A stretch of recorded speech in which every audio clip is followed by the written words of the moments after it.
We will have the log cabin up. The guys came in from Montana, and Jack and Mr. Jiraiya, everybody put in a long day. We got 4 courses of logs up last night, which was kind of a bonus. So today we can really hit the ground running. We have a crane on site, and according to the guys, we should be able to get this whole thing put up today.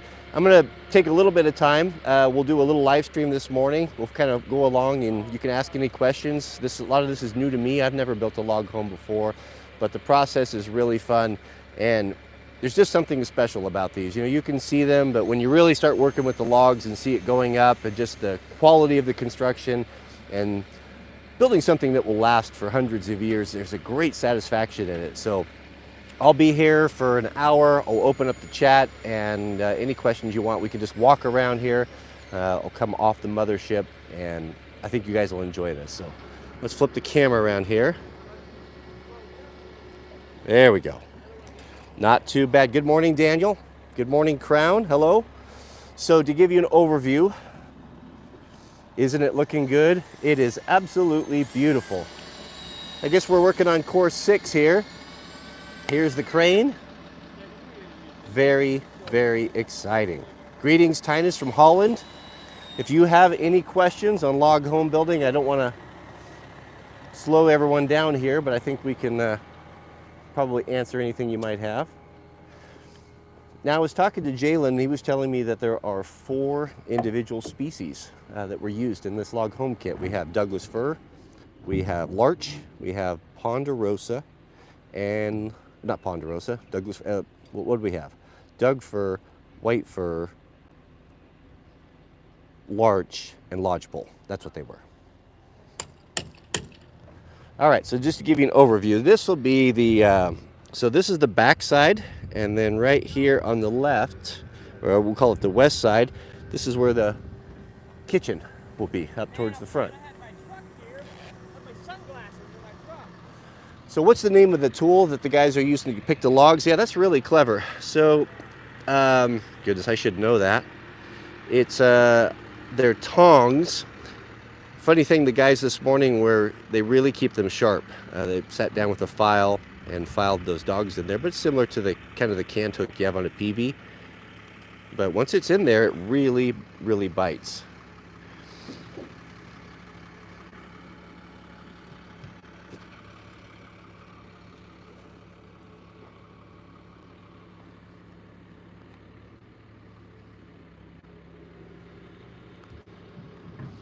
Chicken Yale's accusing me of being trust funded. You know, none of that works with me because I grew up with nothing. No one gave me anything. I worked construction my whole life, never went to college. Mrs. W and I have worked hard for what we have, and there's no amount of shaming tactics that's going to take that away. This is the fruit of our labor, and I'm very proud to be here and feel very fortunate to be here. But I can tell you one thing, I've earned it. And Mrs. W's earned it.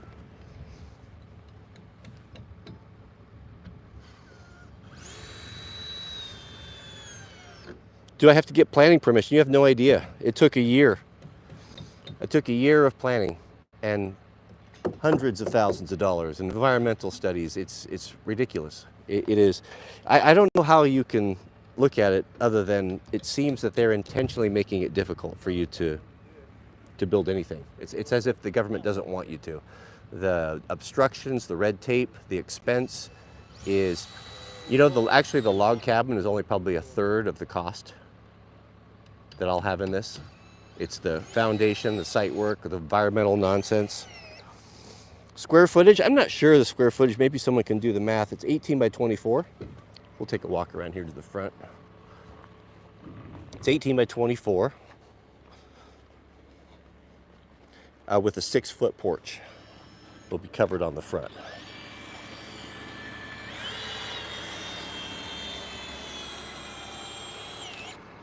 Yeah, Pacific Northwest West, yeah, for sure. So this will be Mrs. W did this layout here, chose this where the window placement is and such. So that'll be the window for the bedroom. This will be the window for the living room. We went as big of windows as we could, so that wherever you sat or wherever you're at, you can always see out to the north. Here's the entrance.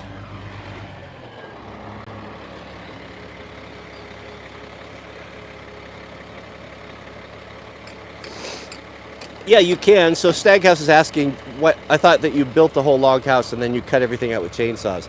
Yeah, if you're going to do it old school way, that's certainly a way to do it. This is was pre-built by our friends at Meadowlark in Montana, and so they've been doing this. They're third generation family have been doing this.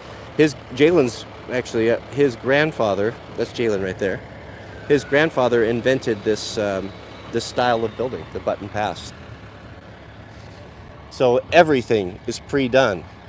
That's what's so nice about this. If you don't have any skills or you're limited skills and you want to do something like this and have your house go up immediately, you can build the foundation, you can do piers, and you have a turnkey kit that's all ready. Even all the electrical races are in. The crawl space will be accessed from a trapdoor inside. Yeah, the guys at Meadowlark are absolutely fabulous. I told Jalen I really am interested to have a walkthrough and talk with him. He came all the way from Montana. He brought his family and his little kids. Mrs. W is looking after them. Brought a couple of his best guys, and we're just so grateful to have his help. It's really been an awesome project. Mr. Jariah's running supplies, and we'll all jump in here and help as soon as we get the live stream over. So the cabin, we're going to be using spray foam. Actually, we have the spray foam rig right there, so all of the ceiling, that's where the roof and the ceiling, that's the main thing. If that's really well insulated, imagine what it's like, kind of putting a big warm wool hat on in the wintertime, and it makes a big difference. And then the walls are so thick that they have a pretty good R value. Excuse me, goodness, I got East Coast man gave me one of his terrible diseases on the airplane, and I'm suffering through that right now, so hopefully we can get past that today. What's the roof? The roof will be comp. Not a fan of metal roof, personally. I don't like the look of it, and I don't like a roof that sheds all the time. I want to, if we can keep the snow on it, then it doesn't pile up around the windows so bad. Not that that will be an issue here. I think this is so tall that it will, there's going to be plenty of room. This is going to be it's 2 stories, so I think the ridge from finished floor is going to be almost 20 feet. How many cars do I have? I don't know, 6, 7, 5, not sure, but too many. Mr. Matthews, shout out to you. We have a super chat from Mr. Matthews who writes, "Morning, Cody. What will the maintenance be like on the logs over the next decade?" Yeah, I will ask these questions to Jalen. Let me flip this around. Dan, I'll ask him about that. I don't know, not having lived one before, but the way it's built and the way they flatten the logs and the fit and finish of it is really, really well done. These guys are really talented. You know, all of the joinery and everything they do freehand with a chainsaw. It's really real well done. They even do some butt joints where they hand hew and everything. It's really, really nice. When you see it, I'll give you a close-up inside once we get a few more courses up and we can answer these questions. But I don't really know. I don't think it's too bad. Everything's so tight and fits so well. It's going to be, I mean, compared to paint, I think it's going to be great.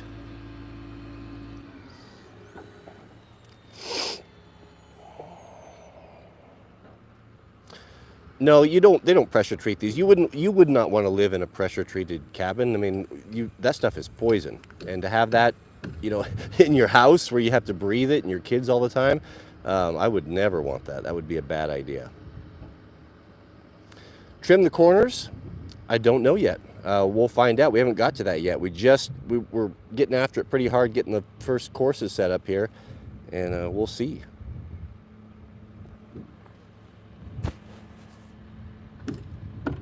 Yeah, we'll seal all the logs. We decided, you can choose whatever color you want. You can go dark brown, or we kind of like the natural look, so we went we're going to go as light as we can. But all of I can give you some close-ups here. But all of the chinking will go in here. But look how tight it is. That's been the problem with doing it by hand the old way, is you have to hand scribe all of this. But this flattening the logs, now that gives you a really tight airtight connection. I wanted to show you these joints too. So this is the button pass system. There's different ways to do them. So what we did, we built the foundation, and then we put cedar, the knotty pine, to match that larch and that lodgepole. I think that turned out really good. Good flashing, keep the water out of it. Let me show you these joints. These joints are really nice. These are, these right here, these are 2 separate logs, but look how tight they come together. Those are cut in a really kind of a V pattern, so it's impossible for them to move out, and then they're pinned in with rebar. I like the size of the logs. I think that they're just perfect for the cabin. They don't look too heavy. They don't look too small. They're very substantial, but just absolutely gorgeous. It's hard to get an appreciation for it unless you see it in person. It really is something. There's something special about these.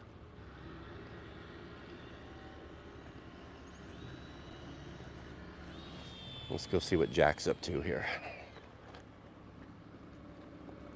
Yeah, this will be a guest house.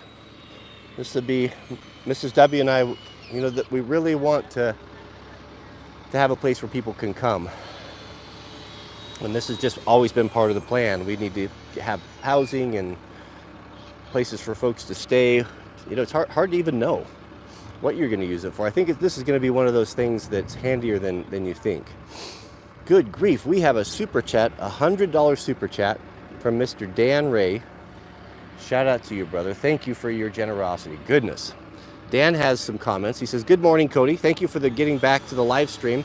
It's been sorely missed." Yeah. So when we flew into North Carolina, and we showed up a couple days early for Jack's debate, and we tied in with the middlemen, because many of them live in North Carolina, and they very graciously took the day off work and rented an Airbnb, and we got to spend some time with them, and they started sharing with me the stories of how the live stream people really enjoyed it, and I guess I'd kind of lost sight of that, and they really admonished me to start it up again. So I'm going to do it. Goodness, I got something wild hair here. I'm going to do it. They talked me into it. You can thank them for it. So we'll probably start with Sabbath streams, and then roll it in when I can. I don't know if I can do dailies, but I'll do as often as I can. Excuse me. To continue on here, Mr. Dan Ray says, "The wife and I are spending this week on the Maine Nova Scotia coast in prayer and peace, and I'll be reflecting on a lot of the advice you passed along. Thank you and God bless." Well, we sure do appreciate that. Yeah, I think, like you, coming out of COVID and watching everything go downhill so quickly, I felt like I was falling into despair, and I was really, I'm not going to say I'm upset with God, but I'm a little bit frustrated. I'm like, well, where's our help? Where's our prophet? Where's our guidance? God said he's no respecter of persons, and that he loves his children equally. And I look back on how he worked with the patriarchs, and this is a difficult time we live in, and it's very confusing. It's hard to know what to do, and of all things, we should have a prophet or someone guiding us. So I don't know who that's going to be or what he has in store, but I do know he wants us to be patient, to hang on, that we need to weather this. It's going to get worse before it gets better. But God has something planned for us that we haven't even imagined, and I'm very excited. It's a great honor, beloved, for us that are alive and remain to be here and potentially participate in the coming in of the new kingdom. It's an amazing thing, and it's not to be squandered. So just remember, the aggravations and the suffering that you're going through right now, we're all going through. We're all having difficulties and troubles. The devil is working hard on God's people. Just remember that he is greater than the adversary, and we have a lot to look forward to. So we need to just put our heads down, prep the best we can, get our families in good positions for the great struggle, because I think many of us are going to have the opportunity to be heroes and make a name for ourselves in the coming kingdom. I'm looking forward to it. All right, so let's go see what Jack's up to.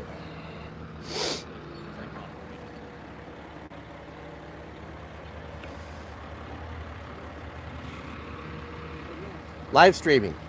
Oh. Got any hot takes? No, I'm just heavily sunburned, so I am hot.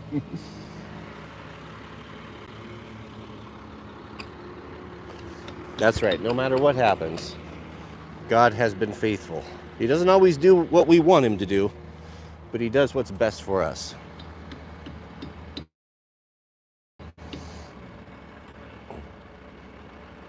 Yeah, I want to go back and really want to say thank you, Dan.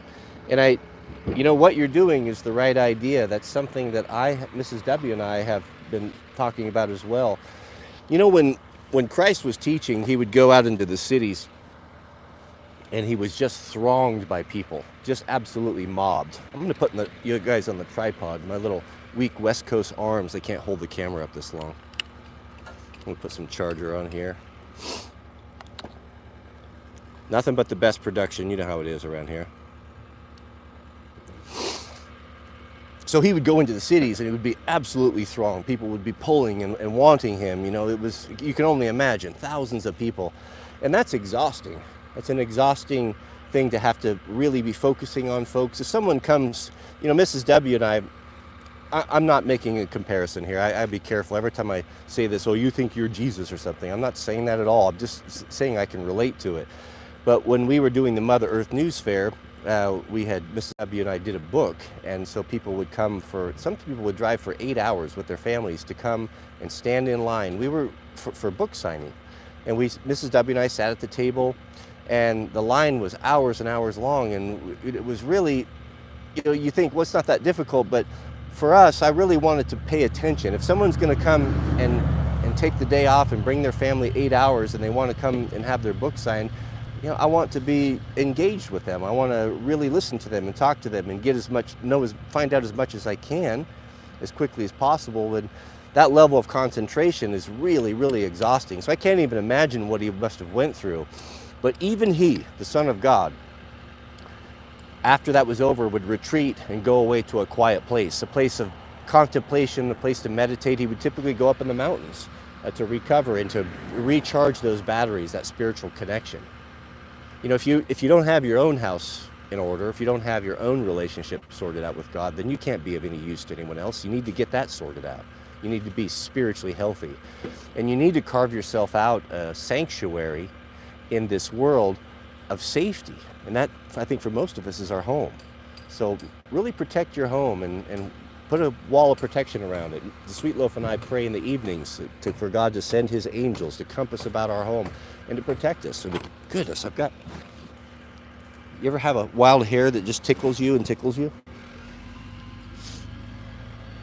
I've got East Coast man's disease, runny nose.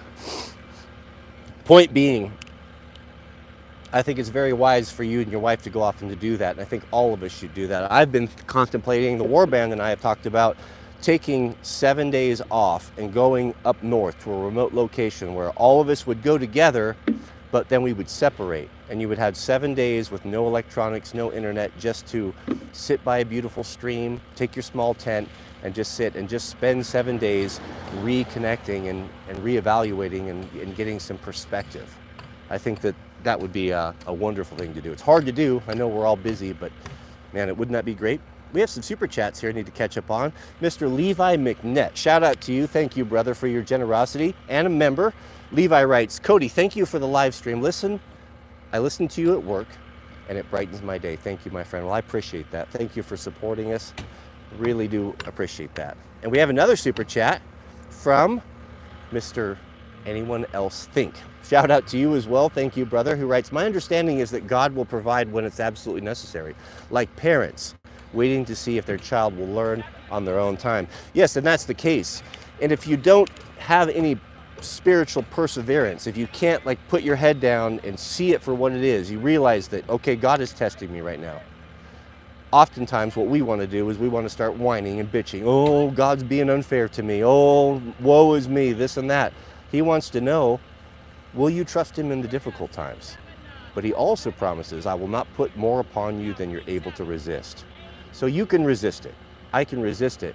but God has something on the other side waiting for you. So you gotta flex. You know, you want to look good. You got to go to the gym, put the paint in, right? The outcome could be months or years away, but it ain't gonna happen if you don't start. You're gonna be sore. You're not gonna see any results. But the spiritual life and the spiritual muscle is very similar to that. It's exactly the same thing.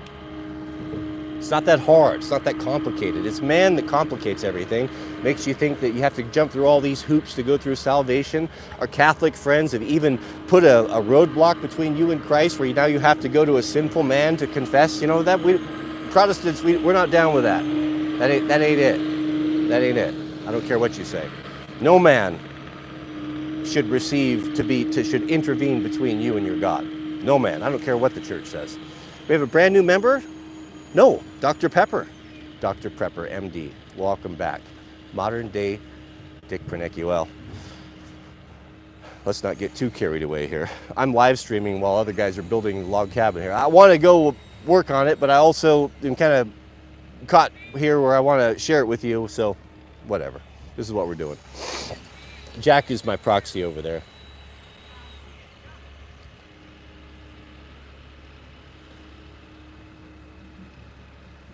Let's go take a walk. I'll put my glasses on. I got my arm strength back. Let's go take a walk inside and we'll show you around a little bit.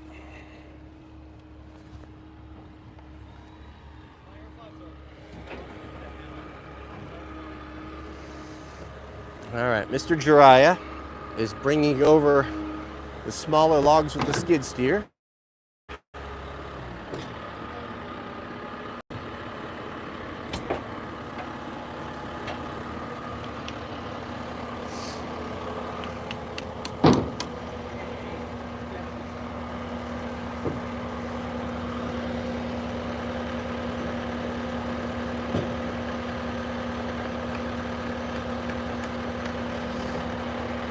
Oh, we have someone that's mad.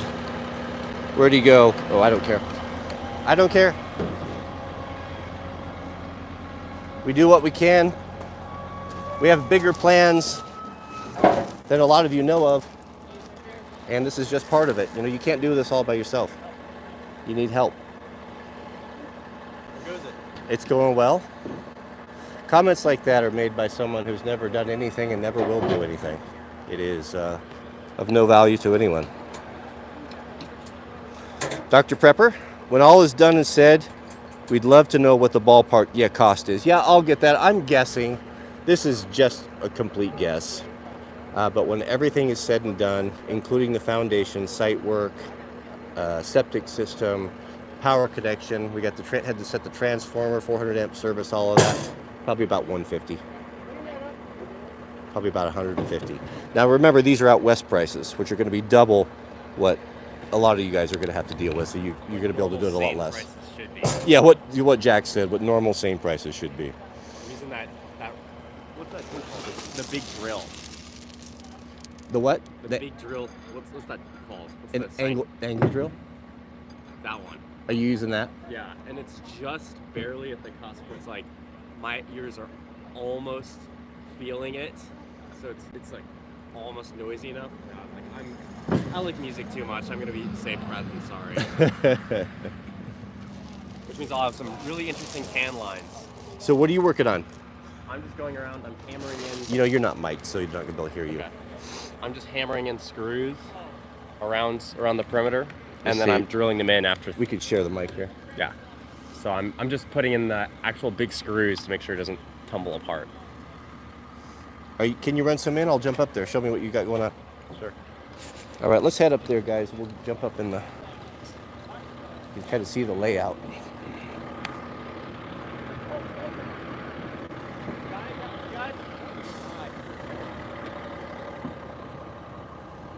Boy, it goes up quickly. You get a crew of 4 or 5 solid guys, you can have this up in a day. No problem. So fast. All right, let's crawl up inside. These would be the front windows here. So these are probably about 3 or 4 footers, probably 3 footer, 3 by 6 maybe. Have to look at the plans again. We ordered the windows, but they're not going to be here for another week.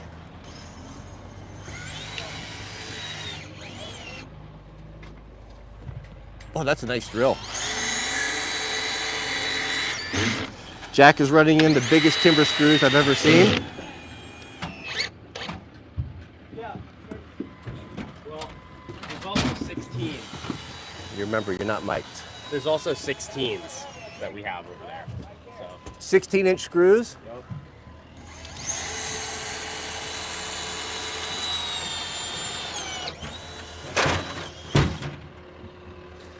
So when did building something right become OCD? I think that term is thrown out a little too easy. Yeah, we'll seal.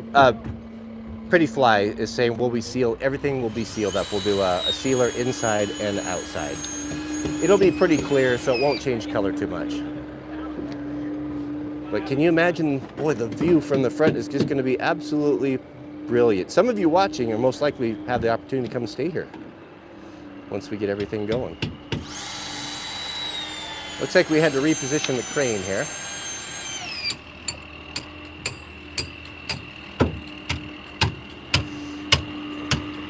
So Jalen's putting the construction adhesive on. So they flat these logs out, so when they sit down, they squish all that out, and the seal, as you can see, is very tight.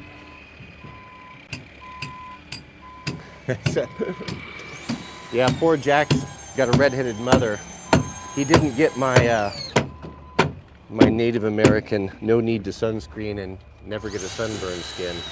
He got his Scandinavian genes from his mother.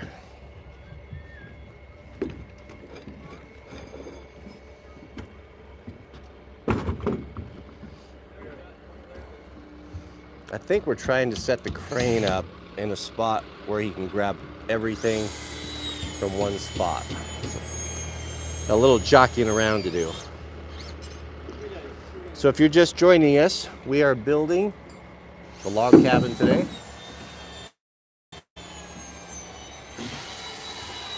I'm going to run out. Let me give you a wider perspective.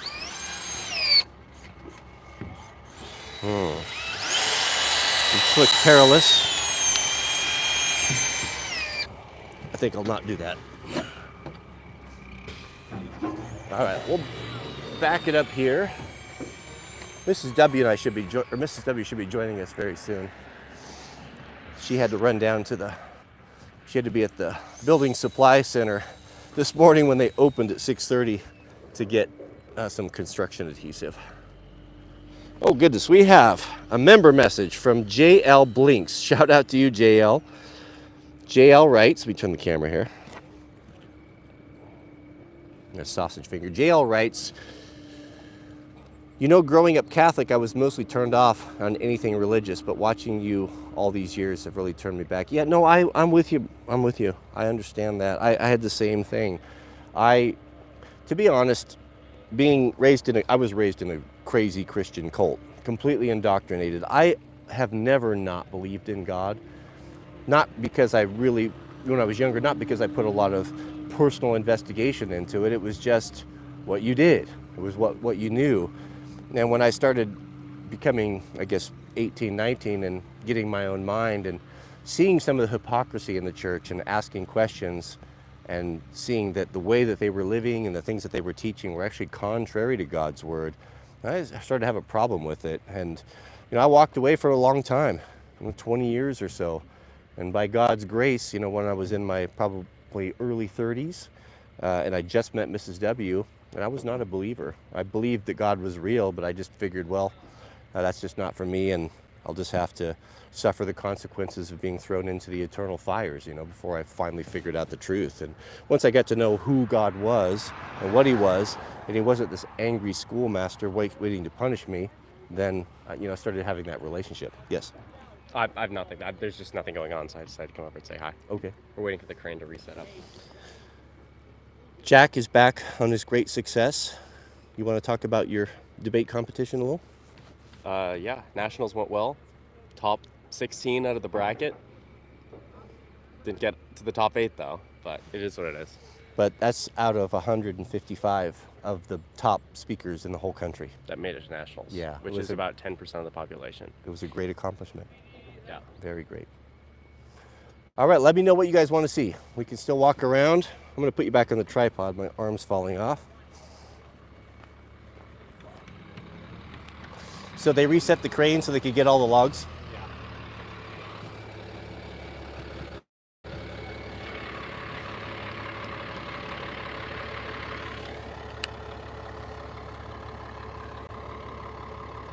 Okay. You stand here and you can share my microphone. Congrats, Jack. Any bathroom on the second story? No, there's not room for a bathroom on the second story. We're going to put a log ladder in that we have built here that will just go up. So the second story is it's a half loft, and I believe we've got a design. We're going to put 3 twins up, or 3, is it twins? 3 twin beds up there. But no bathroom. The bathroom will be downstairs. There'll be a full bath. It's very small, but we'll have a shower, a toilet, and a stack washer and dryer. So if you be able to, it would be a complete house, just very small, 18 by 24, and then 6-foot deck.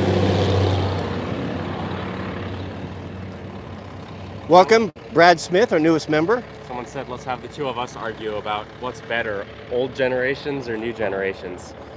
The style of debate that I work in is not theoretical. It's cold hard facts of which one's better than another. It's policy. Policy.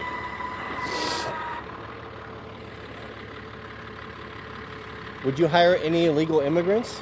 Probably. I have. Would again. Because you can't find someone, if you can't find people to do the job and you need help, then sometimes that's the only option. Looking zesty today, Jack. That's the glasses. We were just hanging on. I feel better than yesterday, but God, East Coast gave us their filthy disease in some sort of a head cold that, I don't know about you, but I'm operating about 50% today. Yeah, well, yesterday was 25%. I poured about half a gallon of blood out of my nose earlier today. So my goodness. I've been Terrible. Going rough. Terrible. I saw that Jack was really passionate about what he was talking about. Did you decide, how do you decide on the topic, the debate topic? They give us a umbrella topic for the whole year, which is, this year it was Department of Transportation policy. So we had to debate about roadways and cars and things like that. And then the case that me and my partner chose to run for the majority of our rounds was the government's mandating that there has to be alcohol and impairment detection systems in cars. And we were saying, this is way too vague, this is way too broad, it gives politicians too much power, we need to repeal it. So it was very popular with the conservative judges that we had. And then it wasn't necessarily an actually big issue, but we fear-mongered it to the point where it sounded like it was. I think it bears mentioning too that Jack qualified in 2 different categories, in moot court as well as team policy. Team policy, that's your specialty, but you guys just killed it in moot court as well, for being a new team. We didn't place very high, but we got to nationals in it. Yeah. So. No, that's a great accomplishment. Great accomplishment. So you start college in the fall. Yep. You looking forward to that? I am. Yeah, I think it'll be fun. I'm glad you're not too far away. A couple, 2.5 hours? A little longer than that. 3 hours? Yeah. You can come back, bring your laundry for your mother to wash, right? Yep. Someone just asked what degree am I doing. I'm planning to do political science. So that's the current intention.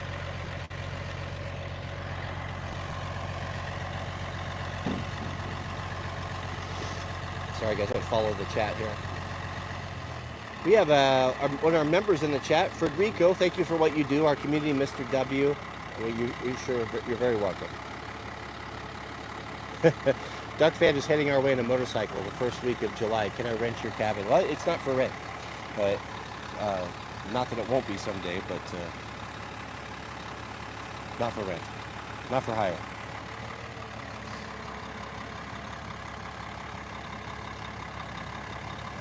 Someone said, have we been back to our old place? You and I drove by there on a motorcycle maybe a couple months ago. We rode by. It's probably I guess it's about an hour from here, maybe hour and 10 minutes. Yeah, it was kind of a happy and sad experience, I know for me, but there was a lot of lessons in it as well. So what we did is, it was a big spot, and then we split it up into 2 different pieces and sold it individually. We were able to make enough from that to buy this place. And when I look back on how important everything was and how much effort we put into building the fences and the orchards and all of that, and everything just was so important, and now you look at it and no one lives there, and it looks kind of abandoned, right? The trees are not taken care of, the fences are falling down, the house is not being looked after. So when I saw that, I was like, oh, that's very disappointing, very sad to put that much effort into the house and into the land and to someone not take care of it. But I guess what I got from that was, that's really not the most important thing. I look at things differently around here. It's like, this is not the end goal. Like, you don't have to just stew and worry everything's got to be just right. Really, in the big picture, it doesn't really matter that much. What really matters is just kind of enjoying what you're doing at the time. So, I don't know. It was a little bit sad to see all of the things, like going by the things that we built together and all the memories of Jack and I riding our quads and dirt bikes around. It was sad. I thought it was a little bit sad, but I wouldn't trade it. I miss having the woods. I think that's about it. Yeah. Well, we're going to make our own. That's kind of why we started planting, and hopefully we can have something that when you're my age, you'll have a whole forest, which will be cool. Yeah. Whatever you do, hold on to this land, whatever it takes, because it's hard to replace. That is, if we'll be allowed to keep land in the future. Yeah. Well, fortunately, you might be arguing in front of the Supreme Court one day for that very reason. Who knows? Well, we have a super chat.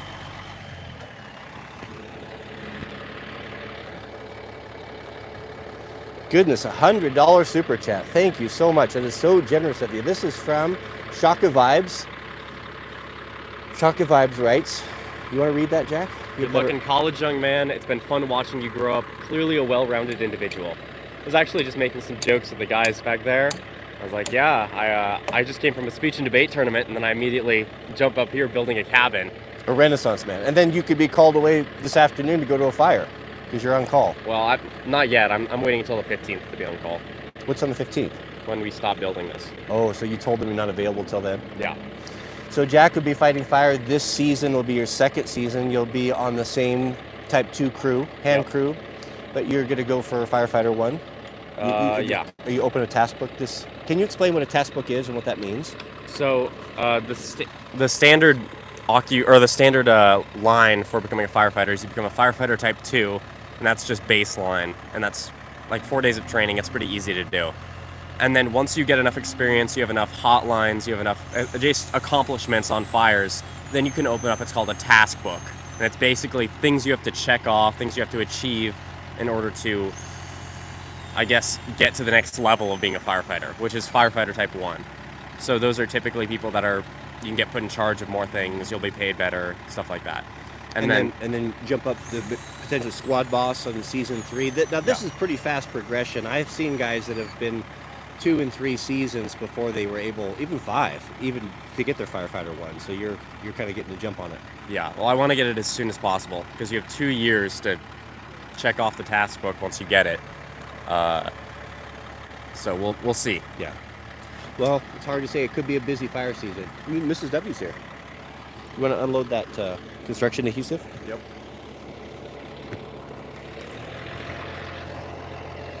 Goodness, thank you. I gotta back that up. Thank you, Shaka Vibes, for that $100 super chat. That is beyond generous. We have a special visitor, Mrs. W, in the house. We are live streaming. Hi. How was town? Fantastic. Of course, because I was able to get what I needed. Yeah. That's it. I'm gonna carry. Got it. All right, let's go for a little walkabout here.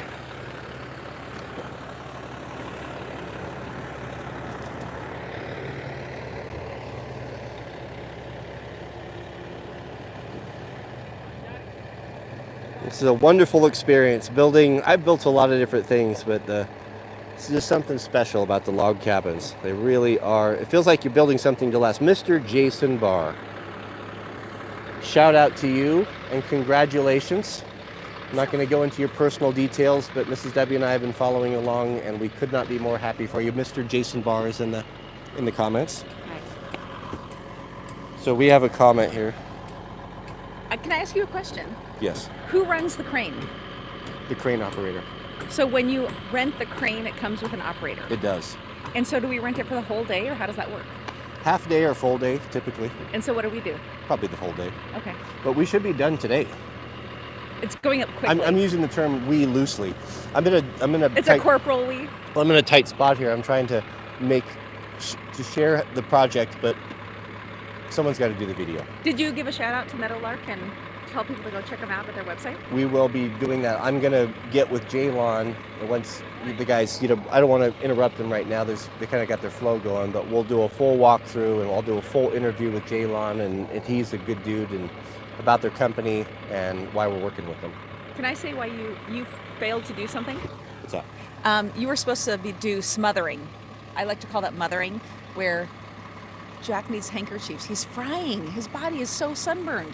I know, that's your fault. You Scandinavians are not meant to be out of the frozen Arctic. He knows. I've told him. We're tired, aren't we? We're all tired. We're all like a little sick, a little tired. So, hello everybody. Yeah, we were 10 days. It was just hard. It's hard to be on the road. 12 days on the road in South Carolina, North Carolina for that debate competition, and it's just exhausting. The whole traveling and the intensity of the competition was something else. And can I say something? Yeah, I got a mic you here. He gives a hard time to South Carolina and North Carolina, but he actually liked both places. I did like both places. The thing I don't like is the humidity. That's true. He doesn't like humidity at all. Boy, the people are very friendly. It's beautiful. It's really nice there. The biscuits are delicious. The biscuits are good. Yeah. The barbecue, I thought the barbecue was good, but I do have to say I prefer a Texas barbecue because it's a little sweet for me. Everything was sweet. The tea was insanely sweet. I had a sweet tea. Pickles were sweet. I don't know how you could drink. Coleslaw was sweet. Everything was sweet. Drink sweet. Yeah, a lot of sugar. Yeah. Definitely a lot of sugar. Yeah. I just went grocery shopping. Yeah. The prices? It is cheaper to buy flank steak than roast beef. It's getting ridiculous, yeah. Yeah. It's going to be I think it's going to be a necessity to have a victory garden in the future, just to offset some of the cost of produce, especially berries and organic stuff. Oh, terrible. It was $7.99 for apricots. Clearly, we didn't buy them. And it was $6.99 for nectarines. We did not buy them. I didn't buy any fruit. Sorry. It's much worse here. It's going to be dried fruit today. Than on the East Coast. We noticed prices, like gas was around $3 a gallon there, and it's closer to $5 here. Yeah. But just like some staples, what does a pound of organic butter cost here? Oh, probably $8. $8, and how much for organic? So I always buy the unsalted, which they hate, but it's always on sale for like $5 a pound. Yeah. Yeah. And what are eggs here for organic? Well, we get them from our neighbors, so. But if you were to buy them at a grocery store? Oh, probably $8 for 12. $8 for 12. Yeah. Yeah, almost $1 a piece. Yeah. Something's going to have to give. Yeah, it's crazy expensive. It wouldn't surprise me if we're going to enter into famine. I think it's more important now than ever to get that garden planted. At least start. If you don't know what to do, just start small. You can start with a garden box. Yeah, we need to get over to your garden and do a little update. Maybe next couple weeks. It's kind of crazy after having been gone for a while, but yeah, it's not looking good right now. I mean, there's lettuce. It's still freezing when we left. Right. Still had the threat of freezing. Now we were gone for nearly 2 weeks, so you're. And there's a local grower, and she grows tomatoes. So I'm going to actually go today and buy 5 tomato plants because I just didn't get tomato plants going. But yeah.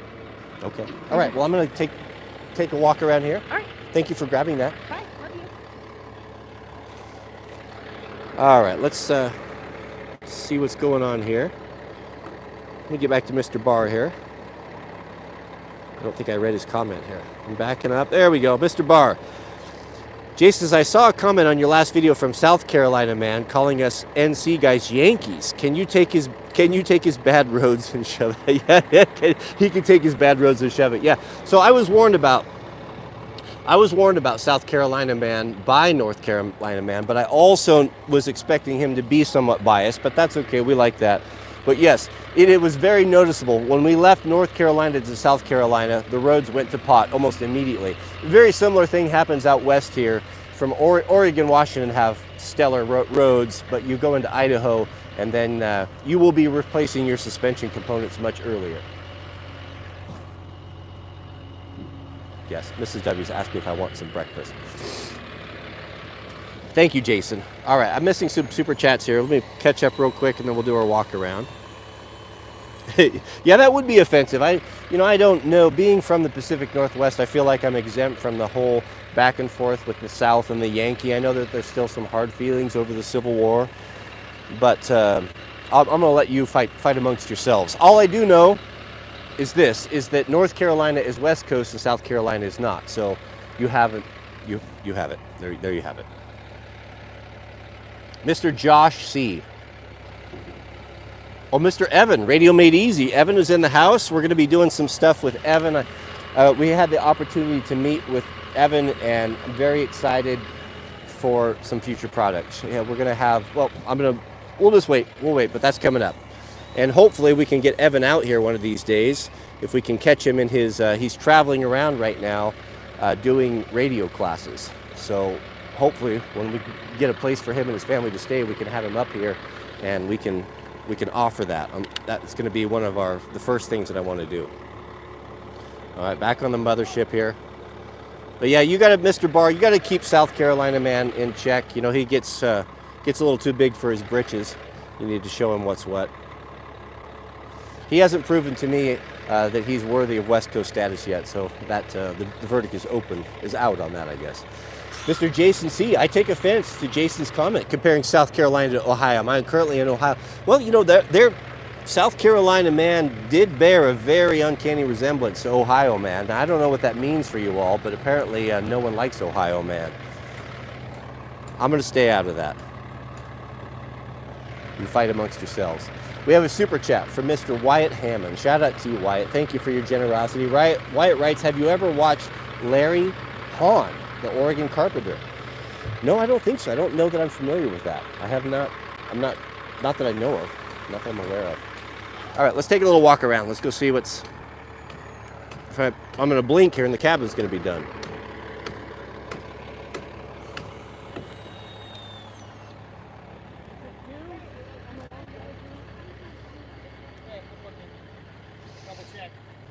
You see, even East Tennessee man knows that North Carolina's roads are better than South Carolina's roads.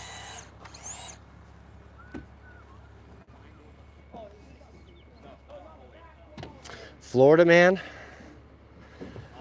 I know Florida man intimately. You may or may not know that I lived in Florida for a year. I got to experience the misery of Florida, the horrible food, the inhospitable climate. It is one of the worst places I've ever been. Not recommended. However, Florida man may be the savior for the country because he is completely ungovernable, which is, we could use a little bit more of that. Wouldn't that be something if Florida man turns out to be the hero that saves the republic? It's not that far-fetched. We have a $10 super chat from Mr. Marty Hagwood. They're just sad that they're not fortunate enough to live in Mississippi. So I have had one experience with Mississippi. When I was living in Florida, I finally had enough. I'm like, I can't take this anymore. I can't take Florida man. I can't take the no-see-ums. I can't take the sand fleas, the fire ants. Now, one thing that was amazing about Florida was the fishing. I had a friend that was a fishing guide and he had a flats boat. And so we would go out almost every week, a couple days a week, and we would fish for tarpon and snook and redfish. And I learned to throw the casting net. That was super, super fun. I really, really enjoyed that because there's waterside bars. You can go fishing and then you can pull right up to the dock and you can order yourself a big old rum runner and get after it. But I'll tell you, you drink 3 or 4 or 5 of those rum runners in that hot Florida sun. I don't know that I've had a hangover worse than that. I don't recommend it. I don't miss that part of it. But the fishing in Florida was amazing, amazing. Don't know what we were doing here. I thought we were going to go for a walkabout here.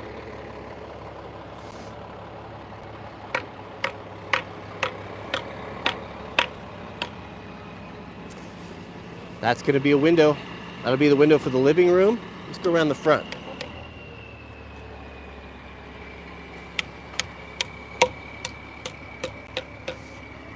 We have a super chat from String Bean. String Bean writes, East Coast man here, huge fan of the channel. God bless you and your family. Well, I sure appreciate that. Thank you, String Bean. Thank you for your support and hanging out with us on the live chat, or the live stream. Here's the front. It's gonna be tall, isn't it? 2 stories. Just going off of memory, I think from the plans, from the finished floor height, which would be the plywood that the guys are standing on, that is going to be to the ridge, top of ridge, probably close to 20 feet. Detroit in the house, welcome. We got the Old Heart. Old Heart, what do you think? Cabin looking good? So this deck right here, this will be covered, meaning that the ridge, the roof will extend over it. So if it's snowing or raining, you'll be able to sit out right on the front with your honey or whatever you choose, your faithful dog, and have a beautiful view. It's going to be really special. Really, really special. But had Jack sheet that with some old plywood that we had. That's going to get cedar, regular nice cedar decking. I just didn't want to put it on there and it get all beat up while we were doing the construction. So Mr. Jiraiya is setting up my Perry scaffolding there, so that'll give us a leg up when we're doing putting the second floor on, which will be happening here very soon.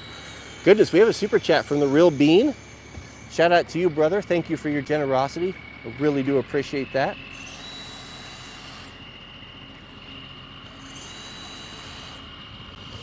As far as heating this, of course, we're going to do a small wood stove, a very small one. This is 16, what is this? I forget, 14? I forgot the measurements. My mind goes to mush every time I start a live stream. 18 by 24. 18 by 24, so we won't need much of a stove, but we'll also have, we'll put a mini split in here as well.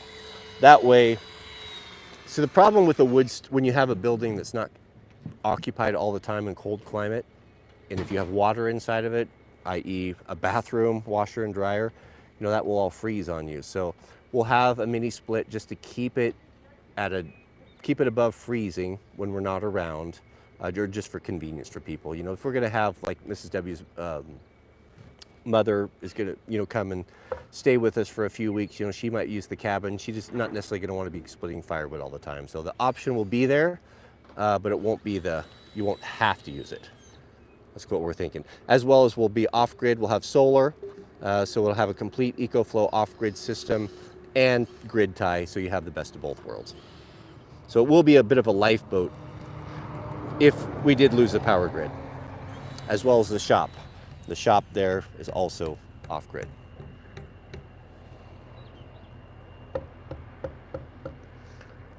But thank you, the Real Beal, for that super chat. No, Ray, we don't have, I don't think we have room for, well, I know we don't have room for a cook stove. This is very, very tight. When you have to figure, we have room for a full queen bed with 2 proper nightstands, so you're not going to feel cramped. A full size, probably a sectional couch or something like that. A really nice sized kitchen, and then sleeping for 3 to 4 upstairs, and sleeping for 2 downstairs. You could even, if you wanted to, you've got the queen bed downstairs. You could do maybe a hide-a bed in the living area, so you could sleep 4, 8. I'd say it's pretty easy. You could sleep 9 or 10 in here. So a large family it'd be tight, but it would be doable. All right, let's move over here.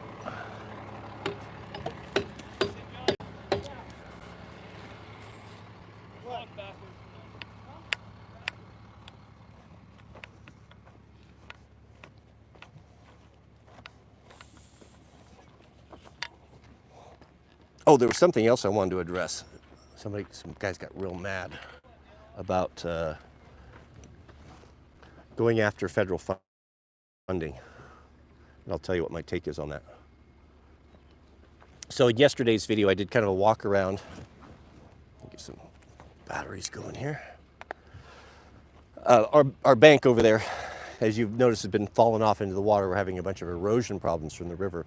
What causes that is I have learned a lot about hydrology that I didn't know before, and that when you have, you can have like a log that will come down and when you're dealing with small western rivers like this, and can kind of get jammed in, or a boulder can rotate. Well, it completely changes how the river flows and the currents and what it does. So what happened, I think upstream, is we had some real high water a few years ago, and the river bank the river changed a little bit, and now it's putting pressure on this bank here, and we're losing a lot of ground. It just keeps falling off, eroding. So we know that it's a fish-bearing stream, it's a scenic river, it is untouchable. Out west, you cannot mess with rivers. You can't just go in and start digging on the bank. It's just not an option. So we start going through the process. Okay, we're losing the bank, what do? Can we fix it? Yeah, you can fix it, but you have to go through an endless regime of red tape and years of environmental studies, and I mean, it was completely impossible. So we said, okay, so what's the next option? Well, you know, you could apply for a grant for federal funding. You know, there is money set aside in the conservation district to put towards farmland or valuable land that's being eroded, so we can stop it, so we don't wash out roads and we don't have problems downstream and all of that. So we applied for the funding. And this is not an apology. I don't give a damn what you think or what you think I should do accepting federal money. The way I see it is this: they're going to spend it anyway. Guaranteed they're going to spend it. And I would much rather have them spend it on our scenic riverways, or stopping erosion, or protecting people's land, than killing innocent people with bombs and guns. Because they're going to spend it, so it's better for them to spend it here, the way I see it, than killing some innocent person in who knows where, Iraq or whatever that they do. So I couldn't care less. Anything you can get out of the federal government, the amount of taxes that I have to pay, and the fees that I have to pay, and the money and the hard work that they have stolen from me, and if I can get some of that back, I absolutely will get it back. I have every intention of milking that cow and whipping that horse until it's absolutely dead. So you do you and I'll do me. But I couldn't care less what you think about chasing federal funding.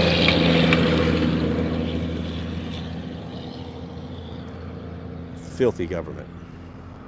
We have a super chat from Wyatt.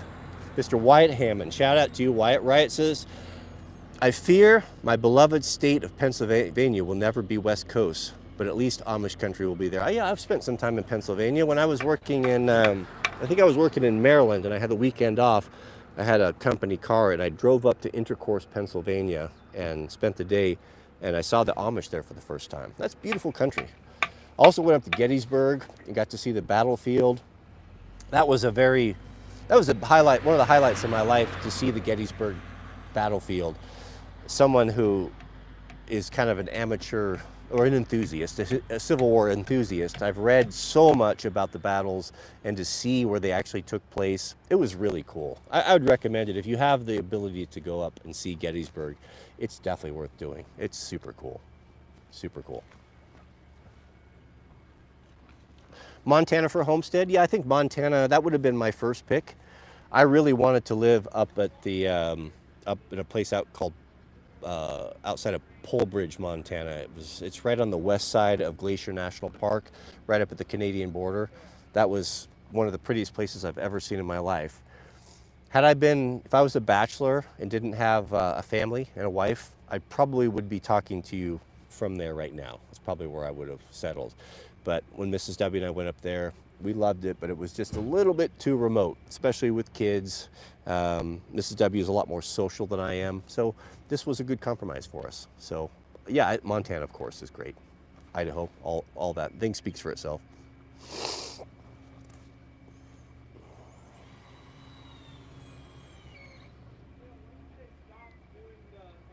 Any comments on the water rights issues facing the West Coast lately? Yeah, it's a big problem. I'm telling you, like I said yesterday, resource allocation and the resources you have are going to be, that's what true wealth is going to be. That's what your ability to produce hard goods. Because the fiat currency system, I think that the foundations, I think those foundations that whole corrupt system is built on, I think they're starting to collapse. I know they're starting to collapse and crumble. And it's good, even if it doesn't collapse. If prices continue to go up like they are, people are just not going to be able to participate, and they won't. It's going to get to the point where you're going to go and like, no, I refuse to pay $20 for eggs. I refuse to pay $40 for a little thing of berries. I refuse it. And they're just going to opt out, and we're going to go more to direct trading locally. We're going to be growing our own, we're going to be producing things, and it's going to be, I'll give you this and you give me that. It's going to be more of a bartering system, not necessarily because we want to do it, because we're not going to have any choice. It's going to be a necessity, and it's going to be better. It's going to be better. If you knew, beloved, really how much you pay in taxes, how much the looters and the thieves are stealing from you, you think, well, I only pay 30% taxes or 32% taxes. No, you don't. Because you're taxed on top of taxed money. You're taxed and taxed again over and over and over again on the same money. The grocery store, the gas station, hidden taxes, hidden fees everywhere. If you build, God help you. They're going to extricate money from your wallet at a rapid rate for fees and environmental studies and nonsense. When it's all said and done, it wouldn't surprise me if they tax all of what you make. Really, to be honest, it's ridiculous. It's going to have to end. People, the cracks are showing. It's just inevitable. So get yourself in a position where you can live without power. Because one concern I really have is the infrastructure. It's not going to affect people out in the country.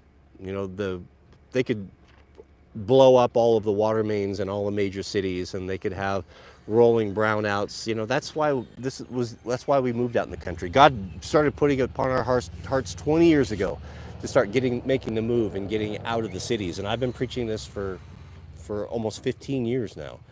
So get out as independent as possible. If you want to know what it's going to be like in the future, just go ahead and turn off your power breaker and see how well you can get along with no power. Do you have an option for some emergency power? Do you have a generator? Do you have a couple of solar panels stored away that you can pull out if you need them? These are things that are going to be important. How are you going to get water? If there's no power, there's no water. Even if you have a well, you're not going to lift water out of that well. Do you have a hand pump? Do you have a solution? Do you have a plan? It's something that you need to take a look at. As I said yesterday, I've been thinking and praying about the future for a lot this week, and being away from the constant focus on making content on my channel. When we were in South Carolina, I decided I'm not going to do any of that. I'm just going to enjoy the moment.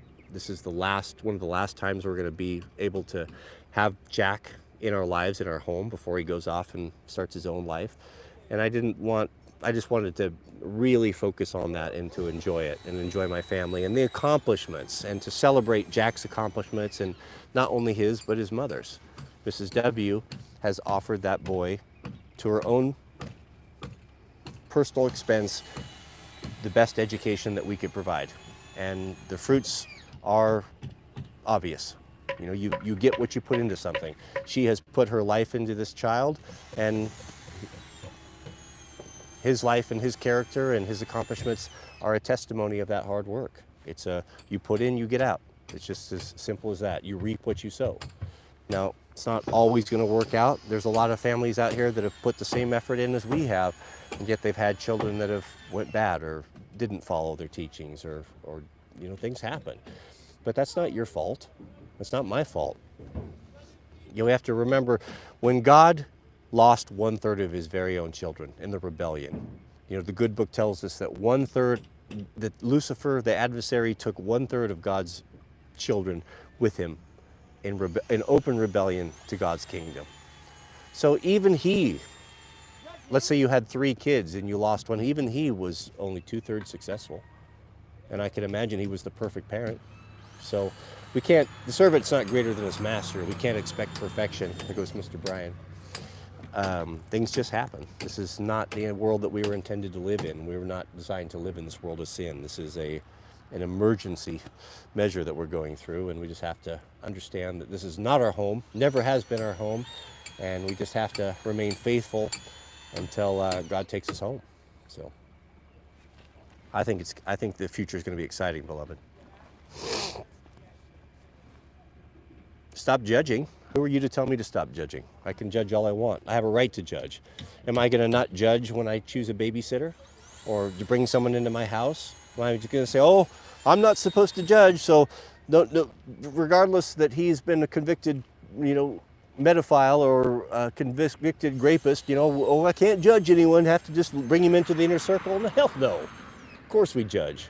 We judge every day. We judge. The Bible tells us, I want you to be harmless.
Sorry, guys.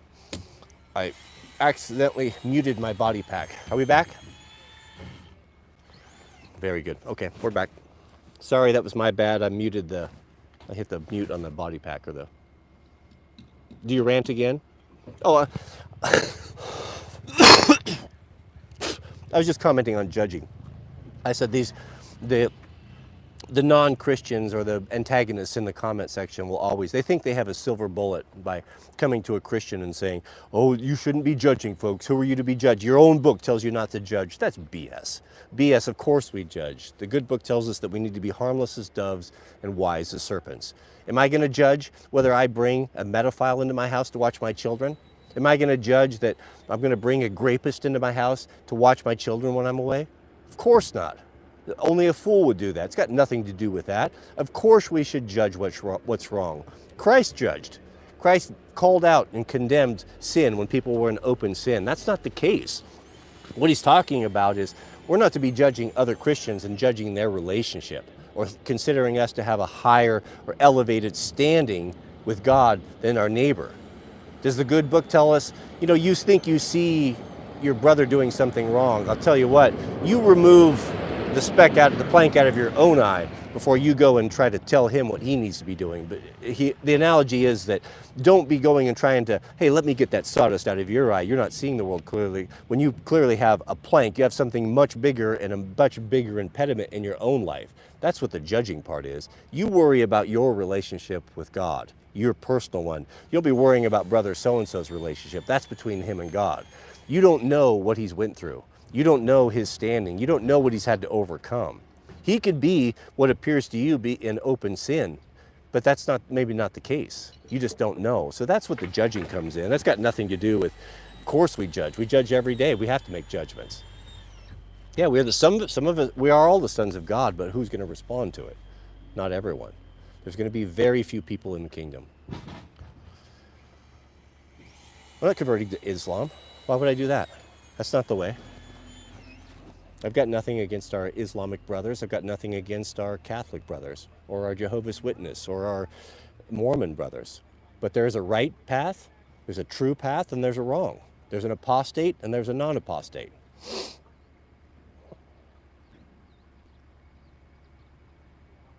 Yeah, we are prophets and priests in our home. We have that responsibility, especially with our children. You see, children don't have the ability to understand the concept of an almighty. So you have to stand in that place as a father and as a mother. So when you think of it that way, that's a big responsibility. When your children look at you as a father, they are to behold the character of God until you can reach a point where you can redirect them to Christ.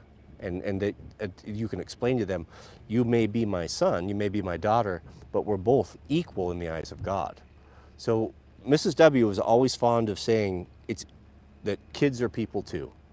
And C.S. Lewis talks about this, about his great struggle. C.S. Lewis was one of the most brilliant minds in generations, one of my personal heroes, if not. When I think about people I'd like to, if I had an hour, a historical figure to go back and to visit with, that'd be probably be my top, probably be number one or number two. Just an intellectual giant.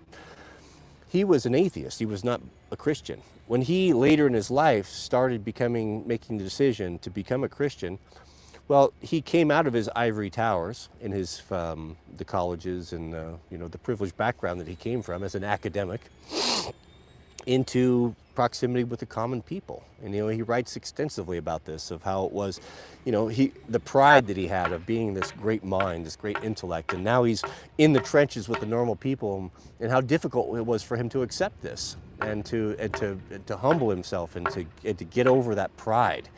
He said, compared to pride, all of other sins that a man can commit are like flea bites. Pride is the big one.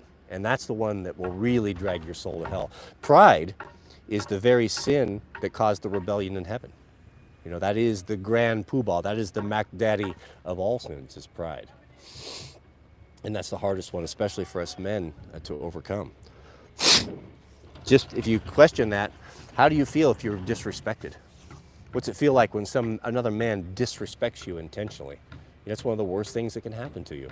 Look at how many men are in the grave over fights from disrespect, duels, etc. Wars have been fought over disrespect. Disrespect, it's pride.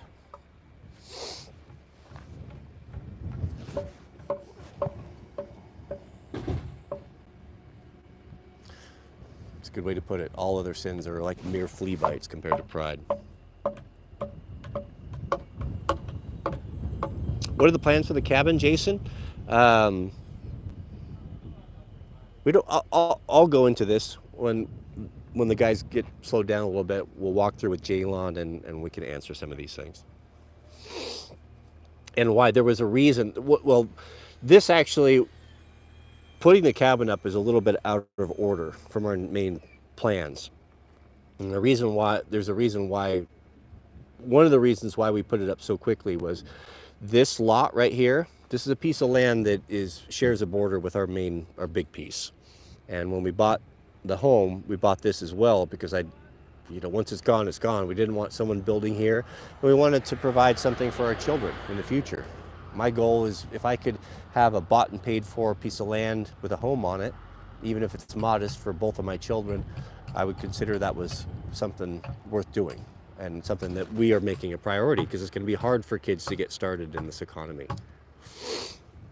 So there's a lot. We'll go into it later. I'm not going to go into it right now. Jacob's T. We have a super chat. Thank you, beloved. He says the nuclear family is more precious than gold, brothers. Aspire to be a man of God. I aspire to be the man of God. God meant me to be for my family. God bless you. Cody, act accordingly. Yeah. So I can tell you, I've done it both ways. There's a lot of problems right now between men and women in this country. The online dating scene and social media has corrupted everyone, but it has particularly been difficult on women And in my opinion, not all, but the majority of Western women are unmarriageable.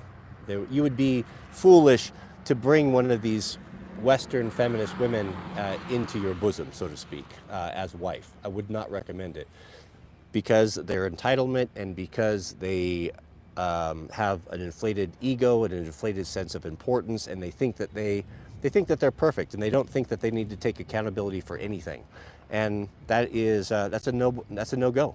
That's a no go. You should avoid that. I would not enter into a marriage until marriage laws are changed drastically. Now, if you want to go do something outside of that, and you want to have a marriage outside of the state confinements and the contracts and all of that, then that's something that might be worth doing. But my policy would be this: the woman would know that what I have before this relationship, if I've built wealth or property or lands, this is mine. Anything that we do after that, work together on, that is ours. That's the way that I would look at it, until she has proven to me otherwise. But even so, this would be my policy. You're free to go, you're free to stay, whatever you want. But don't think you're going to be leaving here with all receiving cash and prizes. Don't think that you're going to be leaving here receiving and stealing my hard work that I acquired before you. So, you need to really take a hard look at that. I would not enter into those relationships. Yes?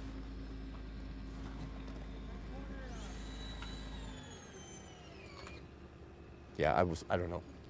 Let me think about it. But good point.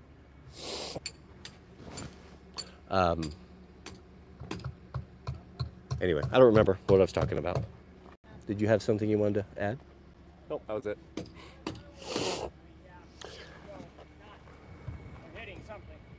What are you working on? I'm just going through and putting in screws. I have to wait for them to finish up that section though, because everything else has screws in it. Let's go do a little walk around. It's probably time. I talk too much.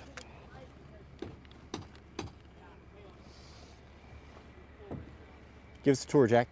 I mean, there's not a lot to tour. So there is the bathroom window. Nice, and the kitchen window. That's Mama's kitchen window.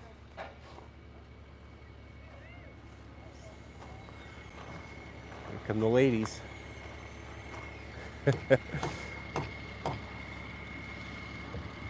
We have a super chat from Noah. Noah writes, my great uncle-in-law passed last month. He was from 10 Mile area. Much love to you and your family. May God bless. Well, I'm sorry you had to go through that. That's rough. That's rough. Lost my dad a couple years ago, lost my grandfather a few years before that. I get it, man. It's rough. Whoever's idea it was to grab my snow bike ramp as a ramp up here was pretty smart. I'm thinking that was probably Mr. Jiraiya.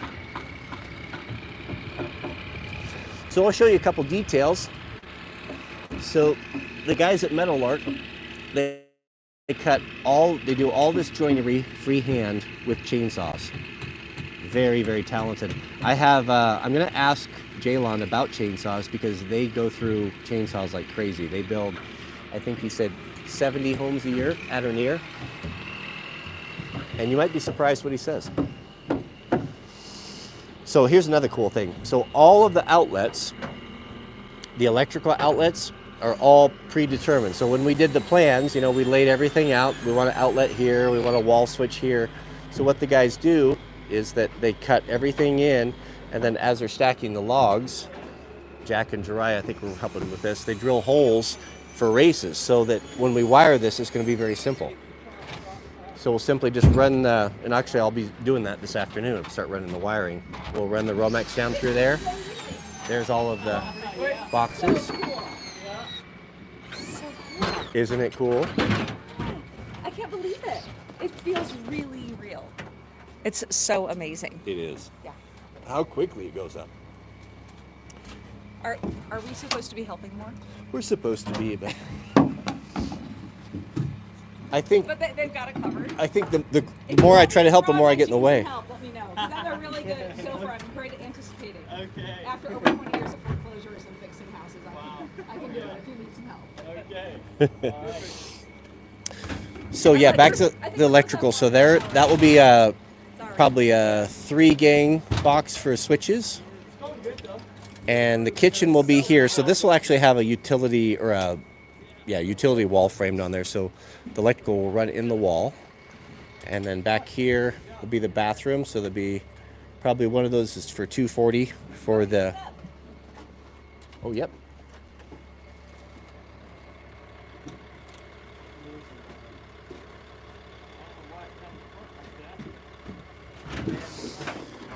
Bedroom, wall plugs there. Big windows. Pretty cool.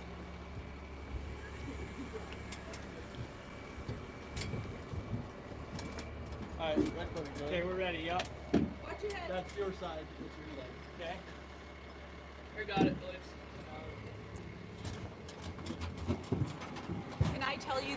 Can I tell you the oldest joke in log cabin building? Go. Jiraiya is the hooker. The hooker. The women yesterday were telling me all about it. It's the oldest joke. I will never understand this Midwest sense of humor. It's not. It's not. It's West Coast humor. Is it? Okay. So Jiraiya's our hooker. What's worse, hooker or manservant? Well, we know that no one takes manservant seriously, unless you like to get offended. You know what I actually think's the worst? What's that? Pro-ho. Oh. Well, that's me. Isn't that? Certainly not. Certainly not. I'm definitely a professional homeowner. Yes. Well, it's open for interpretation, isn't it? Yes. All right, I'm going to get out of the way here. Your breakfast is over there, by the way. Oh, okay.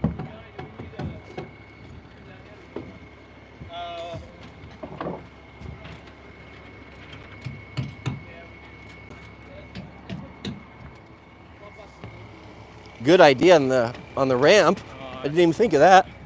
Perfect. So, is it? You have no audio. Is that how you justify the ramp? I have 4 3-inch stainless steel pins in my hip, and that's what justifies the ramp. Love, you have 3. Oh. We just paid for 4. 3, yeah, paid for 4, but we got 3. What were those screws? $700 a piece or something like that? I don't know, but I'm glad you're moving. For a stainless steel drywall screw. I'm gonna guess they were sterile. We'll see. If a staph infection comes, then we'll You find seem out. to be doing really well. I actually am really impressed with your healing. Yeah, It's amazing. it's not bad. Yeah, I'm thankful for modern medicine. Or you would have been. I would have had a husband in bed for the rest of my life, and so would have you. Possibly. But I could have got really good at Fortnite.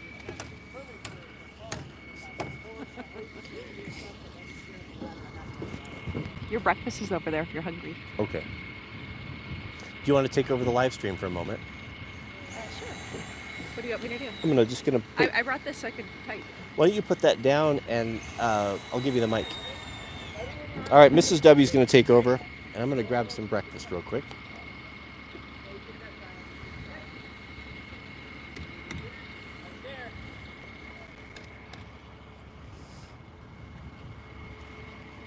Okay, so the only thing you do is switch the camera if you want to read a super chat. Oh, I can't see those though. Sure.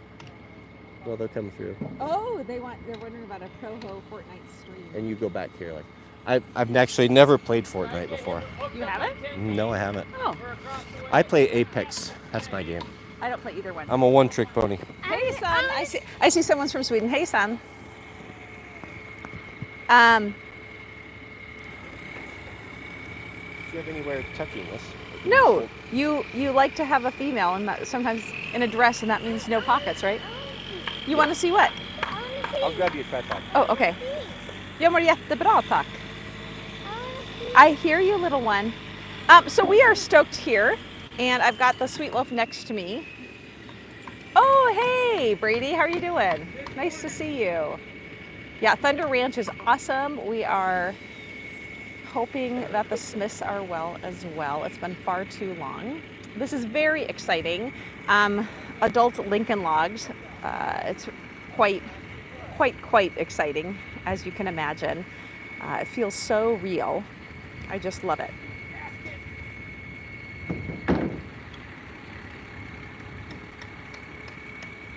Can I get a tripod? Oh yeah, that sounds great. Cody's getting me a tripod so I can kind of click in here, and I don't have all of the setup that he does. He always takes care of me, but apparently the man wants to eat. Just grab something really quick. I brought some bacon cheese egg sandwiches that over around for Jack and Cody, so they are hungry. But yeah, yes, that's true, Dante, for sure. So I'm excited, and I suspect that there's a lot of questions here that you all have, and they're often ones that I have, and I say to Cody, I'm like, people don't know this. And he's like, oh, everybody knows this. I'm like, they do not. So I will try to ask questions as we go along to find out a little bit more, because I find it quite exciting to learn. Oh, hi, Robert. How are you doing in Yakima? I heard you guys have a huge fire there, like 4,000 acres or something. Is it true? It is turkey bacon, Ray. Yes. Ja, hejsan från Dalsland. I see, though, that you have some strange spelling there. Do you not have the international keyboard, I guess we would call it? So let me see. Oh, I'm not very good about hitting those live chats. I apologize. I'm not really good at that. I actually don't know how to hit them. I'm trying. Oh, so from Shaka Vibes, thank you so much for the super chat. We will let Jack know that. We are excited as well. You know, I'm going to miss him terribly for so many reasons, not just his personality, but let's face it, he helps with babysitting and around the home.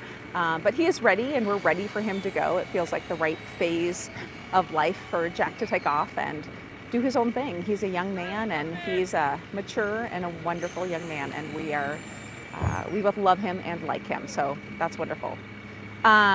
You know what? I actually don't know if we got double or triple glazed windows. We just went down and looked at the variety they had there, picked out some beautiful ones. I think they're double, so that's what we've got going on.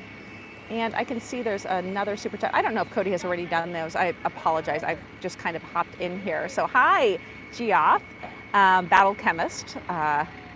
Oh, buy a drink of choice for Jiraiya. I absolutely will. It's a tough day out here, and I actually left the house at about 6:15, went down and got some adhesive for the thing, and got some groceries too, because we've been gone for so long, and so we actually didn't have very much. I felt like a little bit of a rude guest to the Meadowlark crew and their families yesterday, because we had been sick and planes were delayed, and you know, I had some basics, coffees and drinks, but I did not have the full spread, which I do like to have most of the time. So, hi, working on it. Oh, waving to you as well. Yeah, it's a beautiful sunny day, and I can't believe how quickly the cabin's going. I'm going to go ahead and show you guys that. Oh, thank you, Dante. Yes, you know, Cody and I are so fortunate because we really do and like each other and respect one another, and it's so important to be a team. So it's kind of fun. I'm not sure if any of you have built a cabin before or even a home, but it's really exciting to see the procedure. You know, it's been a long time in doing plans and getting the permitting, and the county has some things that we thought were a little bit crazy, but to see things actually happening. And last night, Cody and I were, of course, walking through there and looking, hey, this is the kitchen, and we got the view here, and it's just wonderful. Oh, did you get to see Overton Windex? Yes, we really like him. And it's not Josef Frank, but I actually got some Josef Frank, like fake material, knockoff material for our ottoman in the house, because that material is so beautiful, but it is quite expensive. And I'm so glad that there's so many different opportunities for various textiles now. Oh, the Swedish log cabins, yeah, they're so interesting because oftentimes they use birch bark for roofing material. So birch bark is waterproof, and so it's very, very sturdy. You can actually, if you make a backpack or something, you can put it through Chuck's luggage for airplanes, and it will be sturdy. I see JJ Blinks 1234 has a question, and thank you for the super chat. Oh, suggestions for fruit trees. Hardiest ones that'll survive, absolutely. So, you know, you want to get ones that potentially are native to the area or ones that have been really worked upon in your area. Dwarf is easier for picking, but sometimes they're not quite as hardy. So look to see what is around. And of course, you need to protect the roots. So depending on where you are, you want to protect the roots, and you obviously want to protect up above. So deer and gopher, so kind of baskets above, fences on the top, lots of water. I think a lot of people forget to water enough, and that's definitely a problem. So.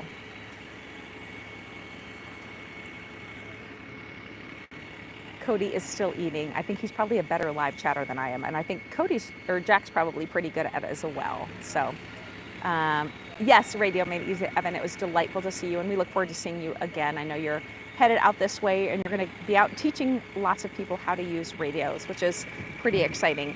And I apologize as well. I cannot see these live chats. They are going through so quickly. And Tim Horton, yes, there were lots of fees, well, permitting fees. So it was a little crazy, you know, but it is what it is some of the time. So, Brett, so yeah, great that you built a cabin by yourself. Yes, Jack is a great debater, and you should hear him try to be persuasive in getting in and out of something. But, you know, there is a point where you just say, like, we're the parents and that's the way it is, right? Although he's at that age where we usually don't have to have those discussions. I would love to visit Sweden soon. My family members are actually meeting in August. I would like to go, but I'm not sure if that's going to be able to happen. So, yeah, we'll see. It's always fun to go back, and it's been a really long time. But I think my cousin from Sweden is going to be coming in August or September, so I look forward to seeing her then. It's fun to see everybody. You can see they are putting up the cabin now. Well, hi, Mike. Nice to see you again. Sweet Loaf just got a special package. I'm guessing it's from Cody, definitely from North Carolina. She was so excited to get it this morning. So I don't know if Cody has done a walkthrough. I think he did a walkthrough on the inside, but it is so quick that this is happening.